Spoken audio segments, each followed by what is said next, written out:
number 1, Mr. Jonathan Saeed. Question number 1, please. Mr. Speaker, sir, this morning I presided at a meeting of the Cabinet and had meetings with ministerial colleagues and others. In addition to my duties in this House, I shall be having further meetings later today. This evening I shall be hosting a dinner in honour of Sir Sonny Ramphele, Secretary-General of the Commonwealth. Mr. Saeed. Will my right honourable friend consider the possibility of the government establishing a select committee charged with the responsibility of looking at the cost to the nation of the pledges and commitments made by government ministers and other members of this House? Mr. Speaker, as well as my honourable friend knows, government ministers have to lay their estimates before this House. There's the overall government expenditure in the autumn statement, and also the detailed public expenditure survey ahead. I think it would be a very good idea if people who made proposals for extra expenditure also had to lay their costings before this House, including those of members opposite who recently made 80 new spending pledges in their new document.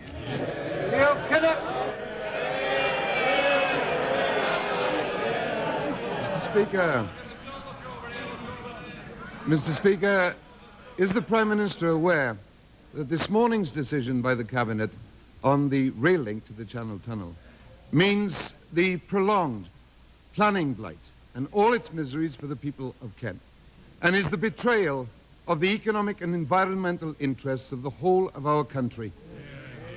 When the Prime Minister looks at this problem, as she must do again, why doesn't she understand that mixing public and private investment works very well for the other countries of Europe? Why is she going to prevent it from working for our country?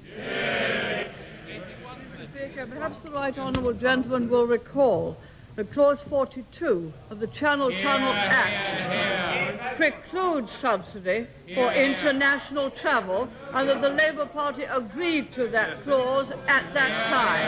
It is therefore precluded. The joint venture, in fact, was seeking nearly £2 billion of additional finance for Eurorail, £500 million in government grant, extra British Rail investment of nearly £400 million, mainly in commuter services, and a soft loan of £1 billion in which repayment of interest or capital would not even start until the year 2010. As I indicated, such was precluded by Clause 42. Mr. Speaker, is the Prime Minister so inflexible and myopic as not to understand, as every community in Britain and every industrialist in Britain understands, that when circumstances change, so a realistic government should change its policies?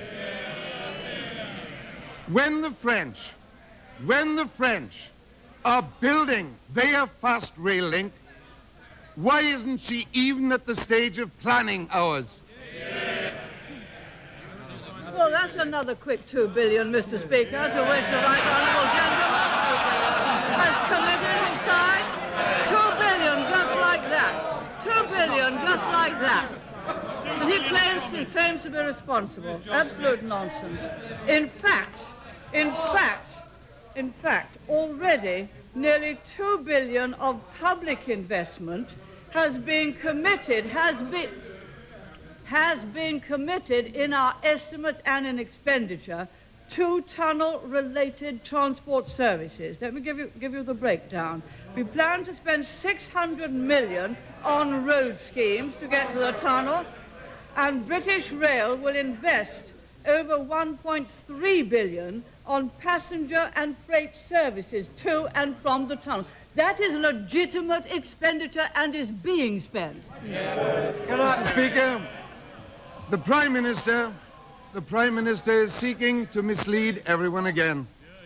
Won't she admit that of what she says is committed on railways, $1 billion will be paid for entirely by higher fares by the users of Network Southeast, who already suffer grossly inadequate services at very high cost?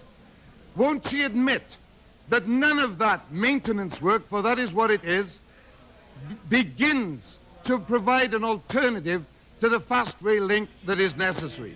I ask her again, when other countries mix public and private investment to provide themselves with a proper international modern rail link, why is she preventing our people from having the same advantage? Mr. Speaker, this government has higher investment in railways than for 25 years. 25 years. We have committed and are spending $2 billion of public investment on roads and railway to the Channel Tunnel. It is not maintenance. It is much, much more than that, if the right honourable gentleman wishes to look. He has just out of the blue, in his usual casual way, committed another $2 billion without costings, justifying my honourable friend's first question. Sir Ivor Stambrook. Number 2, sir. I defer my honourable friend to the reply which I gave some moments ago. Sir Ivor Stambrook. May I ask my right honourable friend to give some thought this afternoon to the plight of the British hostages in the Lebanon? Would it not be helpful to their cause and to the peace process in the Middle East if Britain and Syria were to patch up their quarrel and agree to resume diplomatic relations? Is it right for us to continue without proper representation in this very important country? Well, Mr. Speaker, my honourable friend will recall the very serious circumstances under which we broke off diplomatic relations with Syria when we could have lost a whole aircraft of people over London had that bomb in fact gone off, and there was complicity with the Syrian embassy in the attempted placing of that bomb on that aircraft. And I don't think we can ignore that. Any country which has influence and can get the release of hostages should exercise that influence. The taking and holding of hostages is totally uncivilized. And in that connection, we have in fact publicly thanked both Iran and Syria for the part they played in helping to release American hostages. But the essential thing is the release of the hostages, which should not be held by any nation. Paddy Ashdown. The Prime Minister is on the subject of expenditure. Does she realize that there cannot be any greater indictment of her government's priorities than that they are prepared to contemplate spending £3,000 million, saving their skin on the poll tax, and can't find a tenth of that money to invest in a decent high-speed rail link for Britain's future? Mr. Speaker, I don't think the right honourable gentleman listens to any previous replies. First, we cannot in fact spend on an international rail link. We are precluded. We are precluded by legislation from doing that. We are precluded by legislation from doing that. With regard to expenditure, we have already committed $2 billion on roads and railways to and from the Channel Tunnel. With regard to community charge, a statement will, of course, be made. A statement will be made. I assume from what the right honourable gentleman says that he feels no sense of guilt about very high spending local councils putting up community charge to an enormous amount, most of them Labour or Liberal. Dr. Ian Twin. I defer my honourable friend to the reply which I gave some moments ago. Will my right honourable friend welcome the easing of tension between the Soviet Union, Lithuania and the other Baltic states? Yes. Would she agree that this very welcome development has a lot to do with the steady pressure applied by the British government and other Western governments to both sides?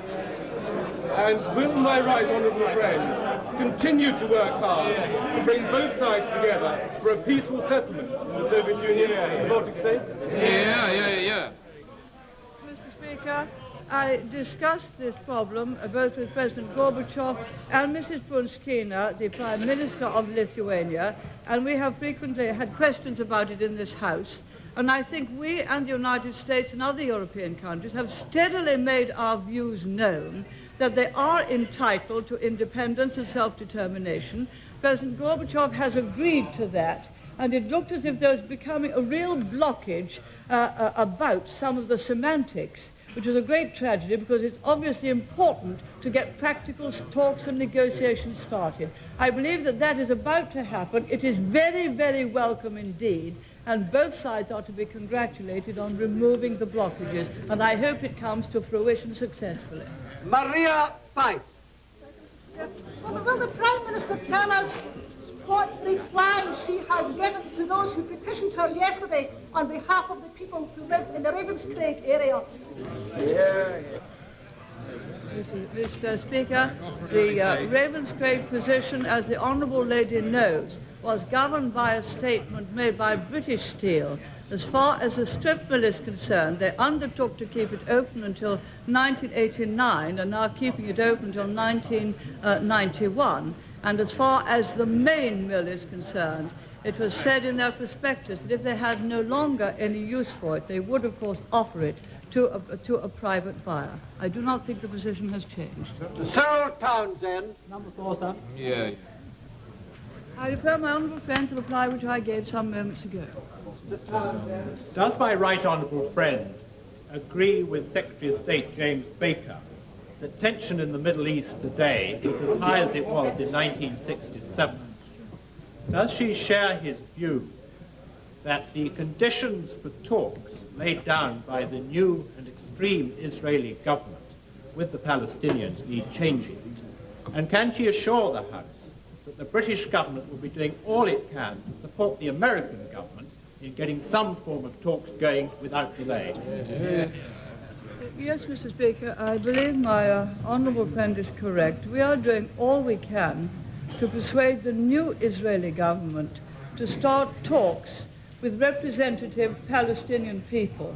We are also joining with others in pointing out that those Soviet Jews who come out of the Soviet Union, which we have been urging for years upon the Soviet Union, should not be settled in the occupied territories or in East Jerusalem. And in some way, it undermines our position when that happens, if they're settled in land which really belongs to other people. Mr. Wayne Griffiths. Mr. Speaker, could the Prime Minister tell us what the average rate of inflation is in the European community, excluding Great Britain, and when does she expect British inflation to achieve the European average? And won't she tell us now it won't be in October, and therefore we won't be joining the ERM then because we're not meeting the conditions she's laid out? The average rate of inflation in the European community is about 5%. If ours were calculated on the same basis,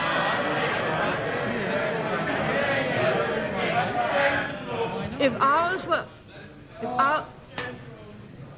were calculated on the same basis, it would be 6.5% on the same basis as theirs. With regard to conditions for joining the exchange rate mechanism, they were laid down at Madrid, and they are precisely the same now. Mr. Churchill. Number 5, sir. I refer my honourable friend to the reply which I gave some moments ago. Churchill. Is it not clear that the socialist policies being foisted on Britain by Commissioner Papandreou under the terms of the social charter requiring employers to give part-time employees all the perks and benefits available to full-time workers will have a devastating effect on employment among Britain's 6 million part-time workers. Will my right honourable friend continue to resist these job-destroying proposals? Speaker, I agree with my honourable friend. Order! Order. I do ask, honourable members. Well, order. The question to be answered by the Prime Minister, not by the benches below the gangway. I agree with my honourable friend, Mr. Speaker. The Commission talks in one breath about subsidiarity, and with its actions it puts on a whole new load of bureaucratic rules and regulations which are not needed, which will be highly damaging to those who work part-time, and in fact will put increasing costs on employers. What they're proposing would be a barrier to jobs, a barrier to business, will cost a lot of women who want to work part-time their jobs, mean increased national insurance contributions for those who work only a few hours a week, and generally will be damaging to business and people alike. First questions, Dr. John Cunningham.